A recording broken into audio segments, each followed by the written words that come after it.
wasalatu wasalamu ala rasulillah nabiyina Muhammad bin Abdullah wa ala alihi wa sahbihi ajma'in wa ba'd. Assalamu alaikum yan uwa masu kallon mu da sauraron mu na fadin duniya, muna muku barka da warhaka da fatan Allah ya maimaita mana tabbaɗin baɗin baɗaɗa.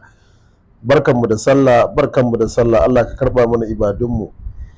A wannan za mu iya cewa kamar wata faɗakarwa ce wadda kowace irin sallah, musamman babbar sallah ta layya, wanda ake sharɓan lagwada, ake kwankwaɗan kan shanu, ake dankarar kan raguna, ake cin kayan ciki, ake cin nama gasasshe da soyayye. To idan mutum bai aniya ba irin wannan lokacin, sai ga mutum wai ta Hausawa ya tsuri dandanan bini-bini, sai ka gan shi yana shiga bayi. Mun sha bayani cewa shi maiƙo wani irin abu ne wanda yake ta'ammuli da system ɗin ɗan adam. Shi yasa so da yawa idan ka je China ko ka je India ko ka je Saudi Arabia, in dai za ka sai abinci wanda ya danganci nama da kitse ko mai, sai ka ga an haɗa maka da lemun tsami. So mun ka matsa wannan lemun tsamin zai rage kaifin wannan maiƙon, shi ake kira da ciki lafiya baka lafiya. To Allah dai shi maimaita mana, Allah kuma ya karbi hadayenmu, Allah ya karbi layyanmu. Kamar yadda muke faɗa kullum, tsimi ne za ku haɗa tun a irin wannan yau rana ta ɗaya da sallah, ya kamata a irin wannan haɗin. Ga haɗin kamar haka: na farko za a samu lemun tsami ko tsamiya, lemun tsami ko tsamiya. Na biyu za a samu gauta, jan gauta busasshe. Za a samu wato mazar ƙwaila,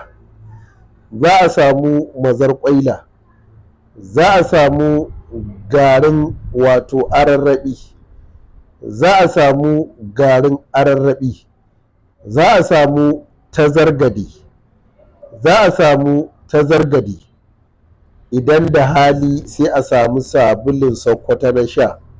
In ba a samu sabulun Sokoto na sha ba, don ba ma kowa ya san shi ba, to waɗannan sun isa. Ga yadda za a haɗa: za a samu ruwa kamar lita hudu, kamar ƙaramin bokitin fenti, sai a cika shi. Sai a samu mazar ƙwaila kifi ɗaya, guda biyu kenan, sai a daddaga ta sai a zuba. Sai a samu gauta busasshe kamar guda 5, sai a kwankwatsa shi sai a zuba. Za a samu garin ararraɓi cokali 2 babba, sai a zuba. Za a samu tsamiya sili 4, sai a zuba. Za a samu tazargade cokali 1 babba, sai a zuba, sai a rufe shi.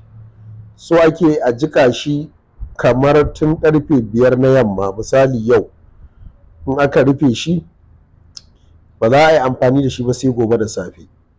So in aka karya, sai a tace shi, za a tace shi, sai a rika ɗiba ƙaramin kofi a sha bayan an ci abinci.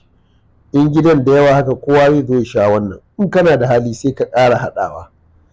Wannan zai taimaka insha Allahu, duk wani abu da aka ci na maiƙo wanda zai sa a je bayi ko wanda zai tada zuciya, wannan tsimin zai taimaka masa da yardar Allah. Muna fatan Allah subhanahu wata'ala ya karɓa mana ibadojinmu, Allah kuma ya karɓa mana, Allah kuma ya maimaita mana na baɗin baɗaɗa. Muna muku fatan alkhairi.